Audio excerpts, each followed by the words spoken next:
નમસ્તે બાળકો, બધા મજામાં જશો. આપણે શીખી રહ્યા હતા some basic concepts of chemistry standard 11, and in previous lecture we were discussed about volume and mass. Now in this lecture we are going to discuss about density as well as temperature. આ લેક્ચરની અંદર આપણે density એટલે કે ઘનતા અને temperature એના જુદા જુદા એકમો ડિફરન્ટ યુનિટ્સ ઓફ ટેમ્પરેચર એના વિશે આજે આપણે શીખશું. તમે જો નવા હોવ તો પ્લીઝ ચેનલને સબસ્ક્રાઇબ કરો, બેલ આઇકન પણ પ્રેસ કરો કે જેથી નવો વિડીયો અપલોડ થાય તો તમને ઇન્સ્ટન્ટ નોટિફિકેશન મળે. ઓકે, તો હું છું વિભા કરજાની અને આ છે આપણી ચેનલ જેમાં આપણે શીખશું અત્યારે સમ બેઝિક કન્સેપ્ટ્સ ઓફ કેમિસ્ટ્રી ધોરણ 11 ચેપ્ટર 1. તો આજના આપણા ટોપિક છે જે આપણે ડિસ્કસ કરવાના છીએ એમાં પહેલું ડેન્સિટી, જેને ગુજરાતીમાં ઘનતા એવું કહેવામાં આવે. ડેન્સિટી સિમ્પલ સાદું ફોર્મ્યુલા છે. ડેન્સિટી ઇઝ ઇક્વલ ટુ માસ પર volume. That means mass of a unit volume substance is considered as density. એકમ કદના પદાર્થના દળને ઘનતા કહેવાય. The mass of a unit volume of any substance is considered as density. અને આના આપણે એકમો યુનિટ્સ જો જાણવા માંગતા હોઈએ તો સીધું the unit of density is equal to the unit of mass upon unit of volume. So according to SI પદ્ધતિ મુજબ the unit of mass is kilogram and unit of volume that we have discussed in our previous lecture, it is meter cube. So this is the SI unit for density, kilogram per meter cube. But in our everyday life we use different units of density like gram per milliliter or kilogram per liter or microgram per milliliter. So these are the units of density which we use in our everyday life.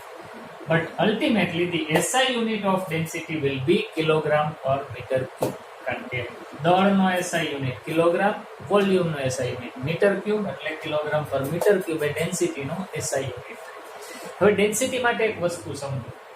કોઈ એમ કહે કે if density of water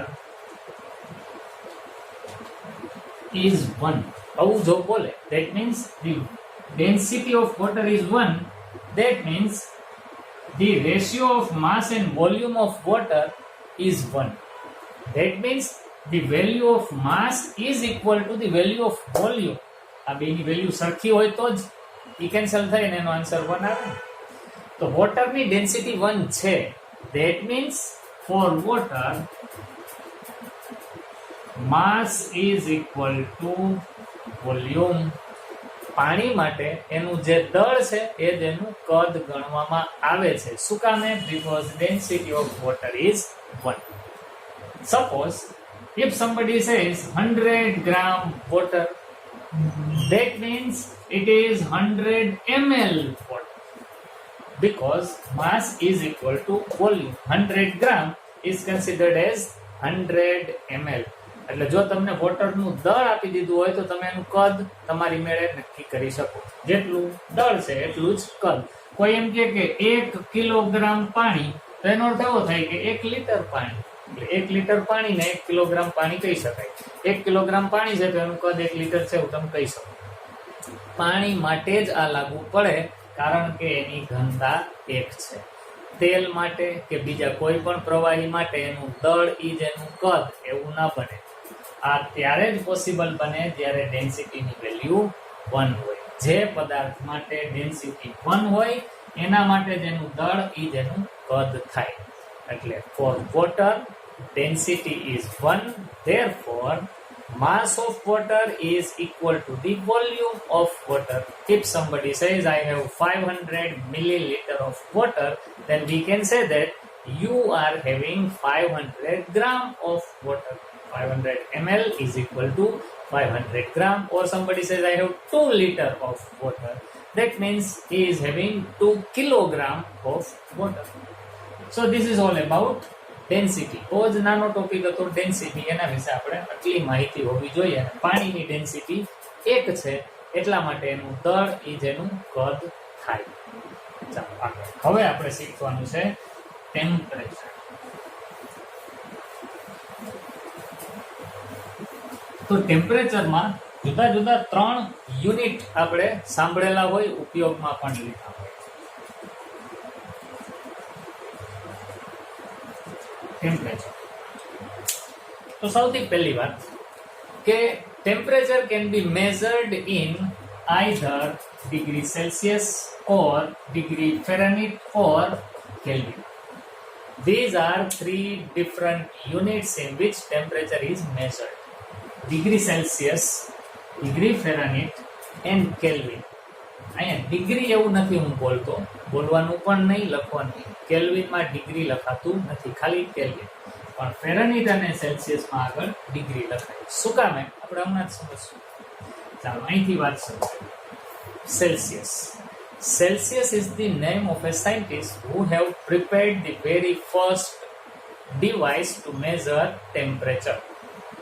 That means he discovered a thermometer. He prepared a thermometer. Therefore, this thermometer is known as Celsius thermometer. It is also known as centigrade thermometer. Here you have a figure of a thermometer, Celsius thermometer. If you observe it carefully, then it is calibrated from 0 to 100. In the thermometer of Celsius, there is a tube made up of glass in which in a thin capillary mercury is also filled. And at the first time, Celsius placed this thermometer into ice. બરફની અંદર એને મૂક્યું. Then the mercury starts going down. નીચે તરફ જવા માંડ્યો અને એક સમય આવીને અટકી ગયો. તો જે પોઈન્ટ ઉપર મર્ક્યુરી હવે અટકી ગયો ત્યાંથી નીચે જતો જ નહોતો, બરફમાં રાખેલું થર્મોમીટર હતું તોય એ જગ્યાએ સેલ્સિયસે 0 એવું માર્ક કરી દીધું. પછી થર્મોમીટર તો ત્યાં જ રાખ્યું બરફમાં, પણ હવે એમાં બરફવાળા પાત્રને ગરમ કર્યું, બરફ ઓગળવા માંડ્યો, પાણી બન્યું. ત્યાં સુધી ટેમ્પરેચરમાં કંઈ ઇન્ક્રીઝ થયું જ નહીં, પારો ન્યા જ રહ્યો.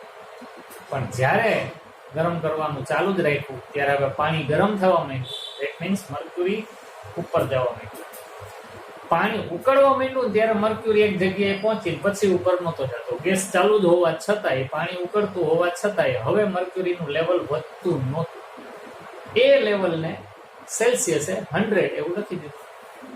તો સેલ્સિયસના થર્મોમીટરમાં બરફના ગલન બિંદુ, freezing point of or melting point of ice to boiling point of water, ત્યાં સુધીની એને રેન્જમાં 0 to 100 એવું લખ્યું. અને એના એક સરખા 100 પાર્ટ પડ્યા. 100 grades are there in that thermometer. Therefore, it is also known as centigrade thermometer. Centi means 100 part. 100 different grades are there in that thermometer. Therefore, it is known as centigrade thermometer. And Celsius have prepared this thermometer. Therefore, it is known as Celsius thermometer. હવે અહીંયા ઓલા જુદા જુદા grade છે ને, એટલે દરેક ગ્રેડને દર્શાવવા માટે અહીંયા ડિગ્રી, ડિગ્રી એટલે એક અંશ, એનો એક ભાગ, એટલા માટે ત્યાં ડિગ્રી એવો સંજ્ઞા લખવામાં આવે છે. તો સેલ્સિયસનું થર્મોમીટર બરફના ગલન બિંદુથી પાણીના ઉત્કલન બિંદુ સુધીનું તાપમાન માપે. Celsius thermometer can measure the temperature from melting point of ice to the boiling point of water. That means 0 to 100, and there are 100 different parts in that thermometer. Therefore, it is known as centigrade thermometer. So this is all about centigrade or Celsius thermometer. In laboratory, temperature is measured by Celsius or centigrade thermometer. Atmospheric temperature is also measured in Celsius or centigrade thermometer. મોટું એવું thermometer હોય છે, લેબોરેટરીમાં પણ હશે. ઘણી જગ્યાએ કોઈ તમે ઇન્ડસ્ટ્રીમાં જાઓ અથવા તો ઘણી જગ્યાએ લાઇબ્રેરીમાં પણ એવું મોટું થર્મોમીટર દિવાલ ઉપર લગાડેલું હોય જે તમને એટમોસ્ફિયરનું ટેમ્પરેચર બતાવે. It is Celsius thermometer. Okay, now moving forward. This is Fahrenheit thermometer. Fahrenheit is also a name of a scientist. He also prepared a different kind of thermometer. The equipments used are same.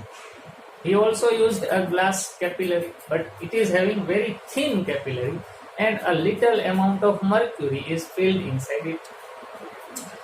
હવે આ Celsius જેવું જ બનાવે તો આમાં ને એમાં કોઈ ફેર નહીં, એટલે આને કંઈક જુદું કરવું પડે.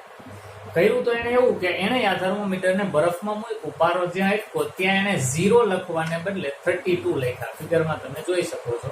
In Fahrenheit thermometer, the melting point of ice is considered as 32 degree Fahrenheit. એને આંકડો 32 થી લખવાનું પસંદ કર્યું કે આપણા આ થર્મોમીટરમાં ટેમ્પરેચર 0 ડિગ્રી સેલ્સિયસ હતું, એને બદલે હવે હું અહીંયા લખું છું 32 ડિગ્રી ફેરનહીટ. કારણ કે ઓલા કરતા આને કંઈક જુદું બતાવવું હતું. સેમ એવું જ બનાવે તો તેને સેલ્સિયસનું થર્મોમીટર કહેવાય, આને તો જુદું કરવું. એટલે એને પોતાના થર્મોમીટરમાં બરફમાં મૂકીને જ્યાં મર્ક્યુરી સ્ટેબલ થતો હતો ત્યાં 32 લખ્યા.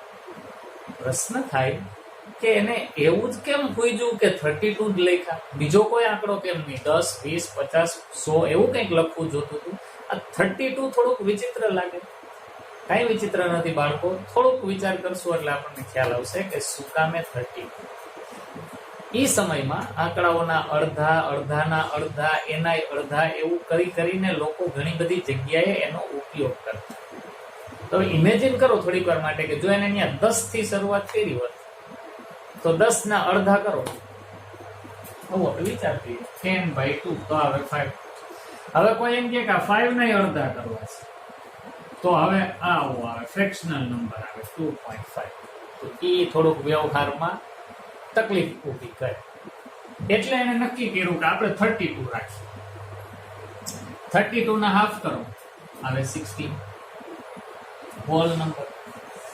16 ના હાફ કરો તો આવે 8, અગેન હોલ નંબર પૂર્ણાંક. 8 નું હાફ કરો તો આવે 4, again it is a whole number. 4 નું હાફ કરો તો આવે 2, it is again a whole number. 2 નું હાફ કરો તો આવે 1. આનો અર્થ એવો થયો કે આનું કેટલી બધી વખત તમે હાફ કરતા જાઓ તો પણ તમને હોલ નંબર પૂર્ણાંક સંખ્યા મળે, એટલા માટે એને 32 આંકડો પસંદ કર્યો. આ ડઝનમાં કેમ 12 નંબર્સ જ હોય છે, 10 શું કામ નથી એવો પ્રશ્ન મને તો થતો ભણતો ત્યારે. 12 જ શું કામ? એની પાછળનું રીઝન છે કે 10 ના અડધા 5 થાય, પણ પછી 5 ના અડધા એટલે કે પા ભાગ જેને કહીએ તો ઈ આવું આવે અપૂર્ણાંક. એટલે ડઝન એટલે 10 રાખવાને બદલે 12 રાખ્યા સહેલું પડે. કોઈ એમ કે 1 ડઝન કેળા આપો એટલે 12 કેળા થયા. કોઈ એમ કે અડધો ડઝન કેળા આપો તોય પોસિબલ છે 6 કેળા. કોઈ એમ કે નહીં 5 ડઝન કેળા 25%, ડઝન નો 25%, ચોથો ભાગ 1/4 ઓફ અ ડઝન તોય 3 કેળા થાય, પૂર્ણાંકમાં જ આવે. એટલા માટે ડઝન બરાબર 12 એવું પસંદ કરવામાં આવ્યું. આ બધા પાછળના કંઈક રીઝન હોય, થોડુંક વિચારવાનું એટલે આપણને એના જવાબ મળે. પ્રશ્ન થવા જ જોઈએ. આપણે સ્ટુડન્ટ્સ છીએ, આપણું ભણવાનું ચાલુ હોય એની સાબિતી આ કે આપણને ક્વેશ્ચન થવા જોઈએ. જો તમારા મનમાં ક્વેશ્ચન ન થતા હોય તો નક્કી તમારી શીખવાની પ્રક્રિયા યોગ્ય માર્ગે નથી ચાલતી. પ્રશ્નો થવા જોઈએ, એ પ્રશ્ન મનમાં થવો જોઈએ. તમારે એનો જવાબ તમારી પાસેથી પહેલા સર્ચ કરવાની ટ્રાય કરવાની, વિચારવાનું, તમારી જાતને પૂછવાનું કે આવું કેમ થતું હશે. તમને એનો જવાબ મળે છે કે નહીં થોડુંક મથામણ કરો, ના મળે તો બીજાઓને પૂછો. એમ કરતા કરતા તમારામાં જો ખરેખર એવી ઈગરનેસ હશે કે મારે જવાબ જાણવો છે તો જવાબ તમને ગમે ત્યાંથી મળશે જ. પણ પ્રશ્ન થવા જોઈએ, પ્રશ્ન થવા બહુ જ જરૂરી છે. સારું, તો એને 32 થી શરૂ કર્યું અને પછી એ સેમ પ્રયોગ કર્યો. પાણીને ગરમ કરવાનું શરૂ કર્યું, ટેમ્પરેચર વધ્યું, પાણી બોઇલ થવા માંડ્યું, ત્યારે ફરી પાછું મર્ક્યુરી રોકાઈ ગયું.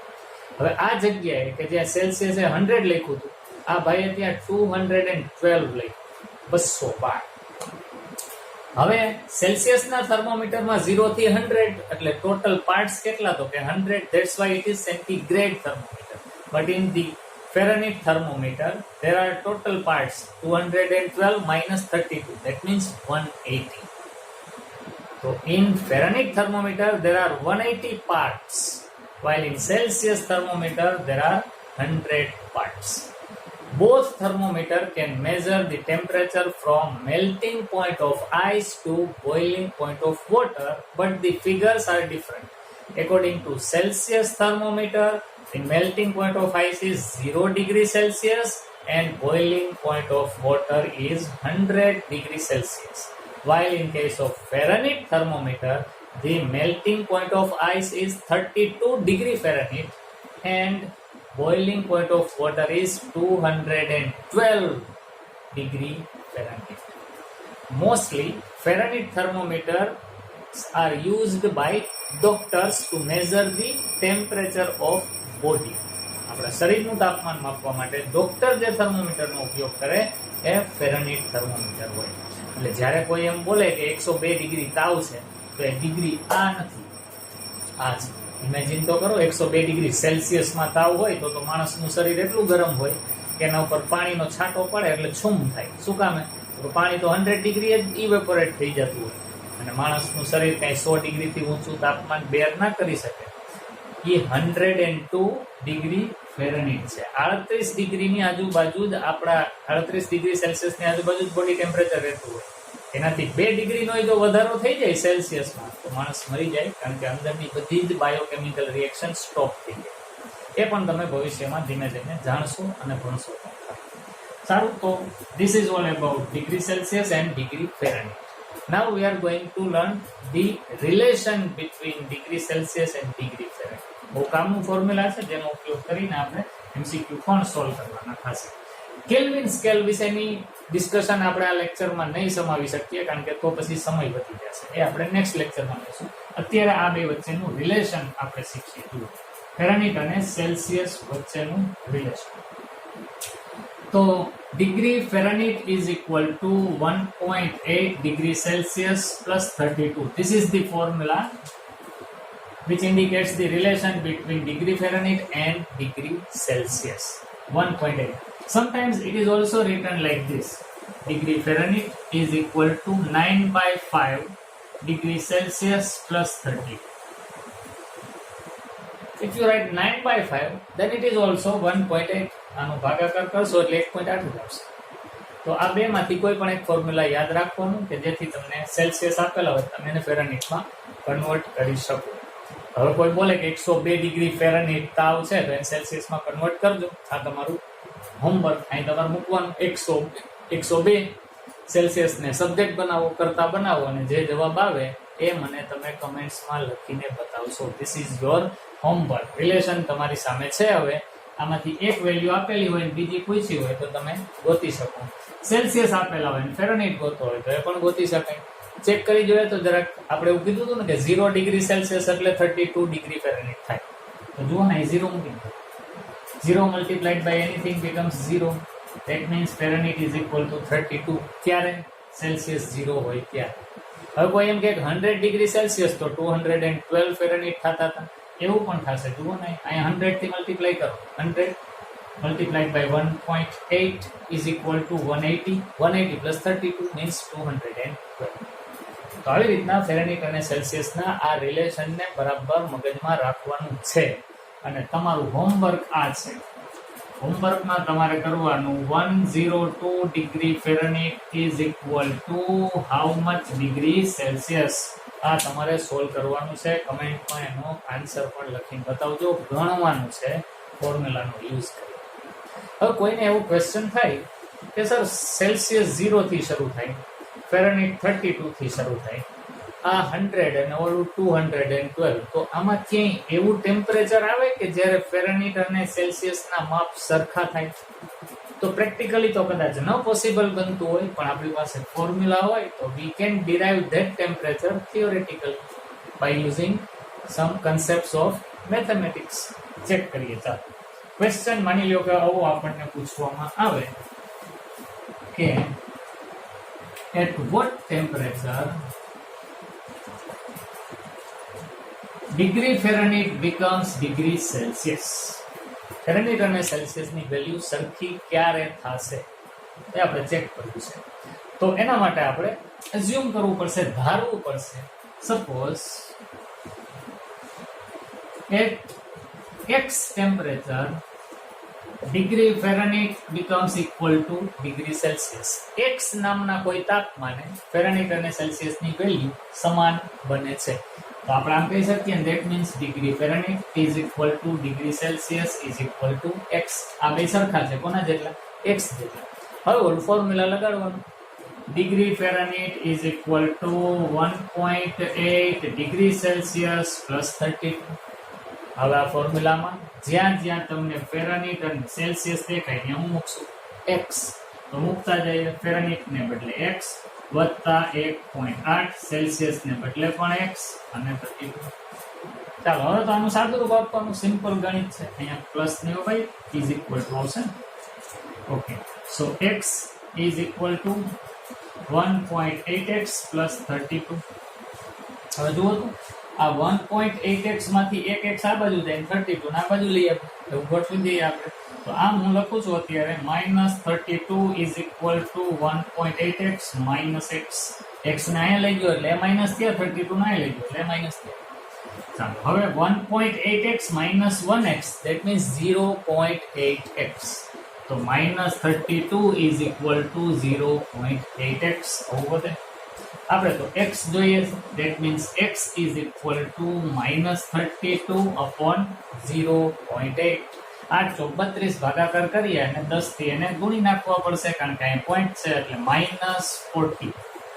that means x ની વેલ્યુ -40 આવી એટલે -40 એ એવું ટેમ્પરેચર છે કે જ્યાં ફેરનહીટ અને સેલ્સિયસ ની વેલ્યુ સેમ બનશે.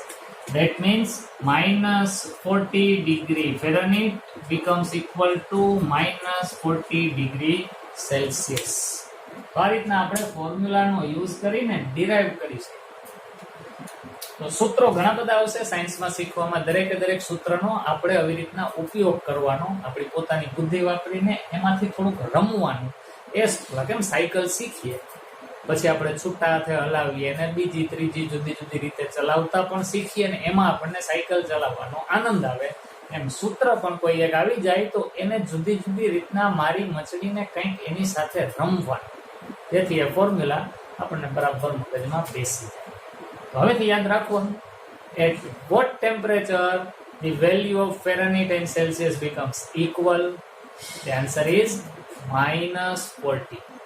-40 degree Celsius is the temperature when Fahrenheit is also -40 degree Fahrenheit. તો આ યાદ રાખવાનું. કદાચ એમસીક્યુમાં જેઈ નીટની કોઈ એક્ઝામમાં પણ હોઈ શકે અને આવા કોઈ પણ ટેમ્પરેચરનું ફેરનહીટ હોય તો સેલ્સિયસમાં કન્વર્ટ કરવાનું પૂછી શકે, સેલ્સિયસ હોય તો એને ફેરનહીટમાં પણ કન્વર્ટ કરવાનું પૂછી શકે. આ ફોર્મ્યુલાનો યુઝ કરી સિમ્પલ મેથેમેટિકલ પ્રોસેસમાંથી પાસ થાય તો જવાબ. તો બાળકો આજના લેક્ચરમાં આટલું જ. ફરીથી એક વખત વિડીયો તમને ગમે તો એને લાઈક જરૂર કરો, તમારા મિત્રોની વચ્ચે શેર કરો અને તમે જો નવા હો તો પ્લીઝ એને સબસ્ક્રાઇબ પણ કરો, બેલ આઇકન પણ પ્રેસ કરો એટલે તમને નોટિફિકેશન મળે. સારું, તો તમારું અભ્યાસ સતત ચાલુ રાખજો અને પ્રશ્નો થવા જ જોઈએ. ઓકે, નમસ્કાર.